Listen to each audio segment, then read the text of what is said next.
This new study is absolutely extraordinary, and it highlights the unbelievable power of some specific plant foods. These foods can protect you from a risk that almost all of us can't escape from, and something which even exercise has no impact on, which stunned scientists. Stay tuned till the end as I go through some alternative foods if you don't particularly like the 4 mentioned in the study. Now, there was a shocking headline a while ago that said sitting is the new smoking, and it's estimated that young adults sit for approximately 6 hours a day, and sitting for long periods is known to cause significant decline in vascular function. But new research from the University of Birmingham here in the UK has uncovered some remarkable foods that can powerfully protect us. The research was published in the Journal of Physiology. The lead author said, whether we're sitting at desks, behind the wheel of a car, on a train, or on the sofa reading a book or watching TV, we all spend a lot of time seated. Even though we're not moving our bodies, we are still putting them under stress. Finding ways to mitigate the impact that sitting for uninterrupted periods has on our vascular system could help us cut the risk of developing cardiovascular diseases. So the researchers tested whether consuming flavonols found abundantly in foods like apples, berries, tea and cocoa powder just before 2 hours of sitting could preserve blood vessel function in the arms and legs.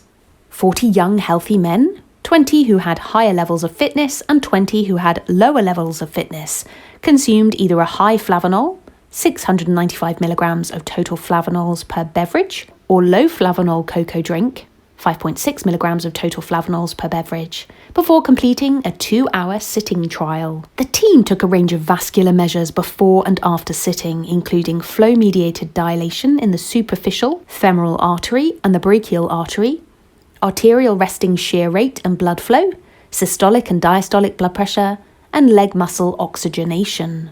Both the lower and higher fitness groups who had the low flavanol cocoa before sitting experienced flow-mediated dilation declines in the arteries in their arms and legs. And what's astonishing is that this means that higher levels of fitness appear to not provide protection from sitting. It also significantly increased diastolic blood pressure, decreased shear rate and blood flow in both arteries, and resulted in declines in muscle oxygenation again, quite surprisingly in both fitness groups. However, the research found that those groups who consumed the high flavanol cocoa drink, again in both fitness groups, did not experience flow-mediated dilation declines in either of the arteries in their arms or legs. This is the first time flavanols have been shown to be effective at preventing sitting-induced vascular dysfunction in young, healthy men. One of the co-authors said, "Our experiment indicates that higher fitness levels do not prevent the temporary impairment of vascular function induced by sitting when only drinking low flavanol cocoa.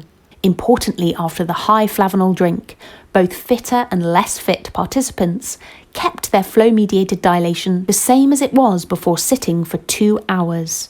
What's also remarkable is this research is also the first to demonstrate that baseline levels of cardiorespiratory fitness do not alter the vascular effects of flavanol intake. This means that individuals can benefit from flavanol intake regardless of their levels of physical fitness. The lead author concluded by saying, "Our research shows that consuming high flavanol foods and drinks during periods spent sitting down is a good way to reduce some of the impact of inactivity on the vascular system. Given how common sedentary lifestyles have become and the increased risk this can have to vascular health, using flavanol-rich food and drink, especially in combination with breaking up periods of inactivity by going for a short walk or standing up, could be a good way to enhance long-term health, no matter the individual's fitness levels."